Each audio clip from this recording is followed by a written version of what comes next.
Chers amis, bonjour. L'exposé aujourd'hui nous enverra vers les origines du modèle de créativisme. Nous allons discuter la mission de l'homme programmé par la nature. La connaissance scientifique actuelle postule que l'univers est géré par 4 interactions fondamentales: gravitationnelle, électromagnétique, nucléaire forte et nucléaire faible, que l'univers a été créé il y a environ 13,8 milliards d'années et qu'il suit le modèle de Big Bang. À ce jour, nous n'avons pas d'indice d'interaction de notre univers avec d'autres univers ou avec des forces externes. Donc nous pouvons dire, dans les limites d'intervalle d'espace et de temps accessibles à nous, que notre univers se comporte comme un système fermé, isolé. Pour un tel système, en physique est applicable la deuxième loi de la thermodynamique, et donc l'entropie de l'univers ne peut pas diminuer. Autrement dit, si la vie est apparue dans un point de l'univers, elle devra se propager à travers l'univers ou disparaître. Notre existence est une preuve que la vie n'est pas disparue.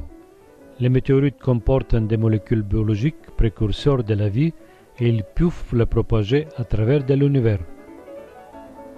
Si on suppose qu'un jour nous allons découvrir des forces externes, dans ce cas, dans les limites d'espace et de temps accessibles actuellement, l'univers restera un système quasi isolé, et cette loi restera applicable dans ses limites. La vie a très probablement déjà existé sur d'autres planètes avant son apparition sur la Terre. L'hypothèse scientifique la plus plausible d'apparition de la vie sur Terre est l'origine cosmique panspermie. Il est des preuves suffisantes que les molécules précurseurs de la vie, acides aminés, ADN, composantes d'ARN, etc., sont transférées sur la Terre par les météorites. Ces molécules sont synthétisées quelque part dans l'univers. Certaines cellules ou micro-organismes super résistants comme les extrémophiles, ou même des micro-animaux comme les tardigrades, selon certaines spéculations scientifiques, peuvent avoir une origine spatiale. Suite de cette loi de la physique, la nature devra propager naturellement la vie et elle applique actuellement la méthode d'essai et d'erreur. Cette méthode a une faible efficacité. Des météorites comportant des molécules biologiques précurseurs de la vie devraient rencontrer une planète propice à la vie pour se développer. C'est un événement très rare. Toute approche plus efficace et ciblée qui accélérera la mise en œuvre de cette loi sera privilégiée. Donc la nature a créé l'homme et nous a confié une mission: accélérer la propagation de la vie et de l'intelligence dans l'univers afin de rendre ces procédés plus efficaces. Nous devrons être à l'auteur de ces défis, innover, avancer, se protéger ou disparaître comme ce fut le cas des dinosaures. Nous n'avons pas d'autre choix. Comment pouvons-nous contribuer pour accomplir cette mission? Première, développer des technologies de déplacement dans l'espace plus rapides et ciblées vers des planètes propices à la vie. Les connaissances et les technologies actuelles nous imposent une limite de la vitesse des vaisseaux spatiaux d'environ 0,1% de la vitesse de la lumière.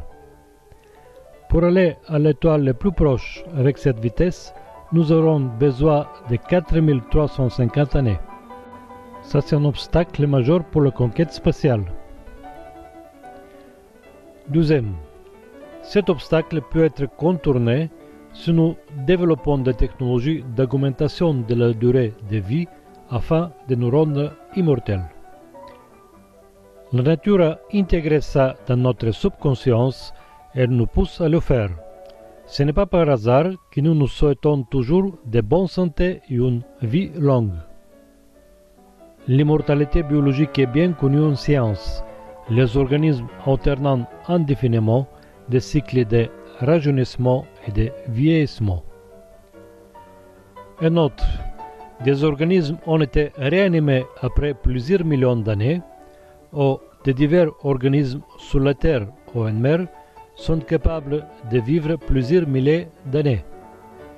Les scientifiques sont optimistes aujourd'hui que la régénération, le rajeunissement et la prolongation de la vie de l'homme est possible.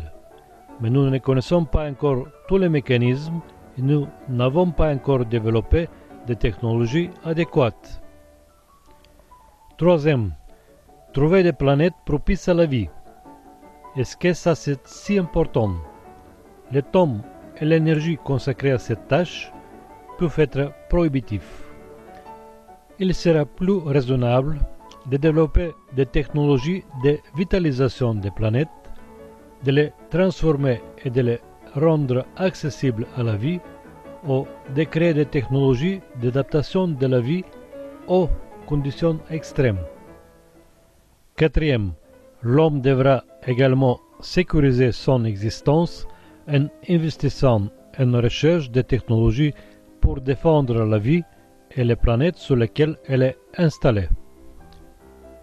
Nous pouvons accomplir ces missions seulement si nous renforcerons nos capacités de pouvoir créer et appliquer les innovations. Aujourd'hui, toutes les études montrent que le taux de réussite de génération et d'application d'innovation est très faible. En 2015, 10 000 individus ont généré seulement un brevet au cours de cette année. Si une autre question, quelle est la valeur de ce brevet? Si une personne a généré ce brevet, qu'est-ce que les autres ont fait?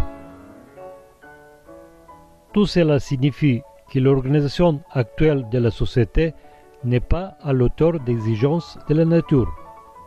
Nous devrons réorganiser notre société pour stimuler la créativité et l'innovation, la pensée et l'augmentation des niveaux de l'intelligence de l'homme. Donc, la nature nous a confié une mission: défendre la vie, accélérer la propagation de la vie et de l'intelligence dans l'univers. Est-ce que ça c'est la seule mission de l'homme? Certainement pas. Cependant, cette mission nous oblige d'augmenter notre niveau d'intelligence et de créer une nouvelle organisation de la société qui stimule la créativité et l'innovation. Le modèle de créativisme pose les fondements de cette nouvelle civilisation cérébrale de demain qui succédera le capitalisme et le socialisme. Pour plus de détails, je vous invite de consulter les livres sur créativisme et de vous abonner à la chaîne. Le titre de la prochaine leçon est « Pourquoi le créativisme est-il inévitable ?»